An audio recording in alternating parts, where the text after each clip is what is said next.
The billionaire's deaf daughter never heard a thing, until the CEO who fired him opened the door instead. In Boston, Massachusetts, Daniel Carter worked 2 jobs while raising his 8-year-old son, Noah, alone. Daniel had once dreamed of becoming an engineer, but life had taught him humility. Every morning, he packed Noah's lunch, kissed his forehead, and drove across the city to a corporate office in downtown Boston. Daniel worked as a maintenance supervisor at Sterling Heights, a company owned by billionaire Richard Hayes. Richard was respected for his sharp business instincts, but his personal life was complicated. His youngest daughter, Emily, had been deaf since birth, and despite specialists, no treatment had ever restored her hearing. Emily communicated through American Sign Language, but Richard had never learned it properly. Instead, he hired assistants and tutors, believing technology could solve every problem. Emily often felt isolated inside the enormous Boston mansion. She watched conversations happen around her, understanding expressions but missing sounds everyone else shared. Daniel first met Emily by accident one rainy afternoon. He had been called to repair a damaged security door near the Hayes garage. Emily stood nearby watching him work. When Daniel noticed her, he smiled and slowly signed a simple greeting he remembered from a community class. Emily's eyes widened with surprise. Nobody in her father's household usually signed directly to her. Daniel did not know much American Sign Language, but he tried anyway.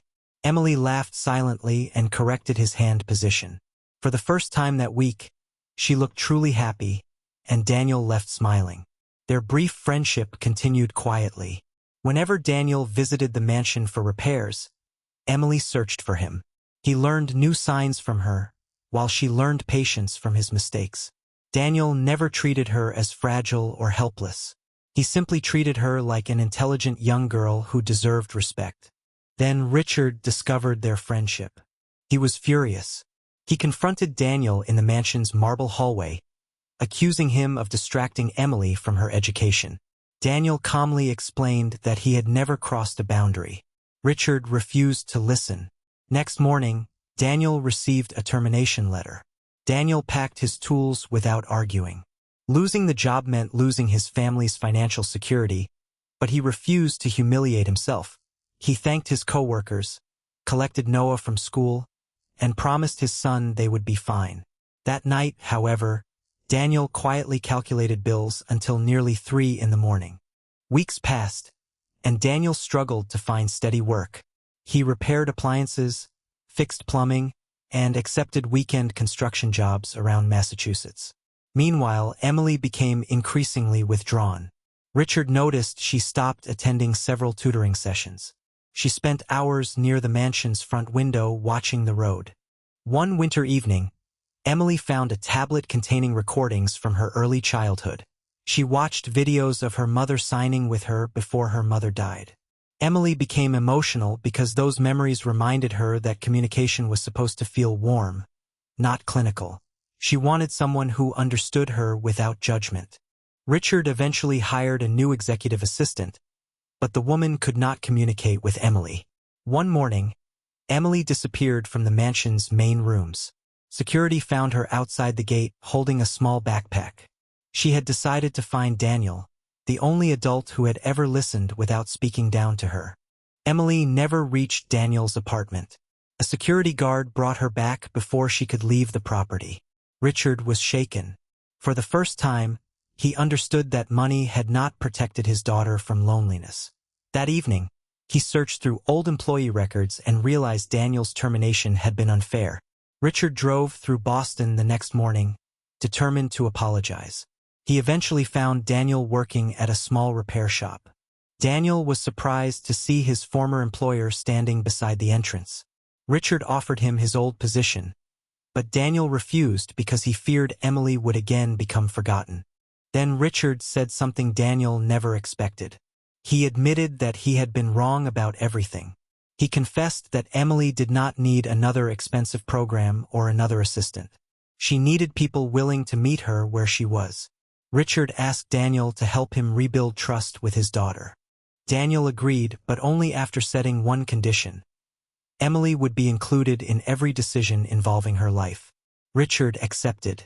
Together, they began learning American Sign Language.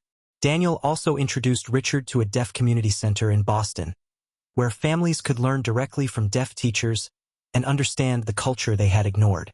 Months later, Emily's confidence changed dramatically. Richard practiced signing every evening, sometimes making hilarious mistakes that caused Emily to laugh. Daniel continued working with the family, not as an employee but as a trusted mentor. Noah also became friends with Emily, teaching her card games and sharing his favorite superhero stories. One afternoon, Emily discovered a medical research article discussing an experimental hearing technology program. Unlike previous treatments, it focused on carefully selected patients and required evaluation. Richard immediately wanted to pay for everything, but Daniel reminded him that Emily must choose freely. Emily read the information herself and decided. The procedure and rehabilitation were difficult. Nobody promised that Emily would suddenly experience perfect hearing. She remained deaf throughout much of the process, but she continued communicating through sign language, surrounded by people who respected her choices. Richard stayed beside her every day, finally becoming the father she had needed.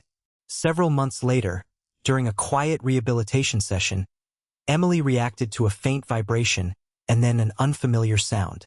Her specialists carefully tested her responses. Emily became overwhelmed, not because everything had magically changed, but because she had discovered a new possibility. Richard cried, while Daniel watched proudly from behind them. Emily's journey did not end with hearing. She continued using sign language and became passionate about helping other deaf children feel included. Richard funded accessibility programs, but this time he listened to the community before acting. Daniel eventually opened his own repair business. Their friendship proved that sometimes the person fired from your door becomes the one who opens your heart.